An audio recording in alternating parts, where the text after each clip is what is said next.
عبداللہ بن عباس رضی اللہ عنہ سے روایت ہے، نبی صلی اللہ علیہ وسلم نے عباس بن عبد المطلب رضی اللہ عنہ سے فرمایا، اے چچا جان عباس، کیا میں آپ کو کچھ عطا نہ کروں؟ کیا آپ کو کچھ عنایت نہ کروں؟ کیا میں آپ کو کوئی تحفہ پیش نہ کروں؟ کیا میں آپ کو 10 اچھی خصلتوں والا نہ بنا دوں کہ جب آپ یہ عمل کریں تو اللہ تعالیٰ آپ کے اگلے پچھلے پرانے نئے انجانے میں اور جان بوجھ کر کیے گئے تمام چھوٹے بڑے پوشیدہ اور ظاہر گناہ معاف فرما دے؟ وہ یہ ہے کہ آپ 4 رکعات نفل اس طرح ادا کریں کہ ہر رکعت میں سورۃ فاتحہ اور کوئی دوسری سورت پڑھیں۔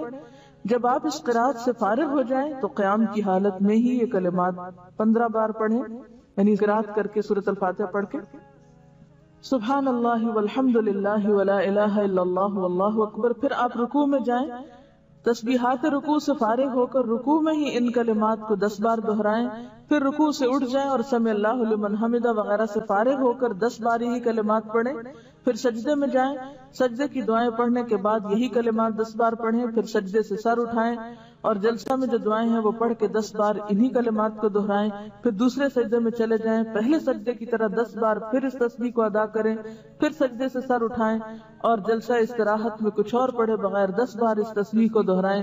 ایک رکعت میں کل 75 تسبیحات ہوئی، اسی طرح 4 رکعات میں یہ عمل دہرائیں۔ اگر آپ طاقت رکھتے ہو تو نماز تسبیح روزانہ 1 بار پڑھیں، اگر آپ ایسا نہ کر سکتے ہو تو ہر جمعہ 1 بار پڑھیں، یہ نہ کر سکتے ہو تو ہر مہینے میں 1 بار پڑھیں، یہ بھی نہ کر سکے تو سال میں 1 بار، اگر آپ سال میں بھی 1 بار نہ کر سکتے ہو تو زندگی میں 1 بار ضرور پڑھیں۔ حافظ ابن حجر رحمۃ اللہ علیہ فرماتے ہیں کہ یہ حدیث کثرت طرق کی بنا پر حسن درجے کی ہے، یعنی نماز تسبیح کی حدیث جو ہے اس کے بہت سے طرق ہیں، یعنی بہت سی چینز ہیں، اس لیے یہ حسن درجے کی ہے۔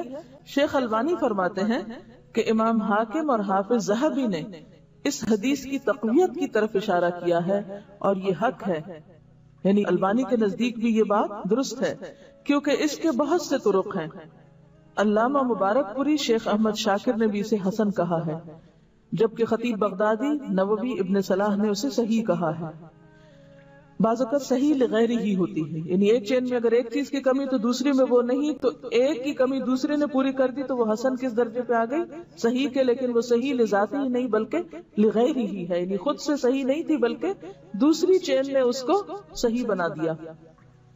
نماز تسبیح میں تسبیحات تشہد میں التحیات سے پہلے پڑھیں بخلاف دوسرے ارکان کے، ٹھیک ہے؟ باقی تو یہ نا سورۃ فاتحہ وغیرہ پڑھ کے تلاوت کر کے پھر تسبیح پڑھیں، اسی طرح سجدے کی تسبیح پڑھ کے پھر یہ تسبیحات پڑھیں، سمع اللہ لمن حمدہ کہہ کے پھر تسبیحات پڑھیں، سجدے کی تسبیح پڑھ کے پھر یہ تسبیحات پڑھیں، اسی طرح دوسرے سجدے سے اٹھ کے پڑھ کے پھر اٹھیں۔ لیکن تشہد میں آپ کیسے پڑھیں؟ تشہد سے پہلے بخلاف دوسرے ارکان کے۔ نماز تسبیح کے بعد پڑھی جانے والی دعا کی سند سخت ضعیف ہے، معلوم نہیں وہ کون سی دعا ہے، میرے علم میں تو نہیں، بہرحال جو بھی لوگ کو خاص دعا پڑھتے ہیں وہ ضعیف ہے۔ اس کے راوی عبد القدوس بن حبیب کو حافظ حیثمی نے متروک اور عبداللہ بن مبارک نے کذاب کہا ہے۔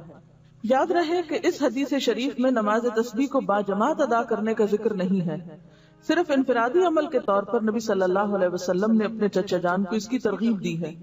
لہٰذا جو مسلمان نماز تسبیح ادا کرنا چاہے اسے چاہیے کہ پہلے نماز تسبیح کا طریقہ سیکھے، پھر اسے تنہائی میں اکیلا پڑھے۔ یہ رویہ بھی انتہائی مہلک ہے کہ بندہ فرض نمازوں پہ تو توجہ نہ دے مگر نماز تسبیح ادا کرنے کے لیے ہمہ وقت بے تاب رہے۔ لہٰذا فرض نمازوں کے تارک کو پہلے سچی توبہ کرنی چاہیے، پھر وہ نماز تسبیح پڑھے تو اسے یقیناً فائدہ ہوگا، کیونکہ فرض قضا کر کے نفل پڑھنے میں فائدہ نہیں ہوتا۔ نفل اس وقت فائدہ مند ہوتے ہیں جب آپ فرض بھی پڑھ رہے ہیں، تو بہت سے لوگ فرض تو پڑھتے نہیں اور کبھی کبھی صلاۃ التسبیح پڑھ کے سمجھتے ہیں کہ سارے فرض ان کے ادا ہو گئے، جبکہ ایسا نہیں، فرض اپنی جگہ فرض ہے۔ وآخر دعوانا ان الحمد للہ رب العالمین، سبحانک اللہم وبحمدک، نشہد ان لا الہ الا انت، نستغفرک ونتوب الیک۔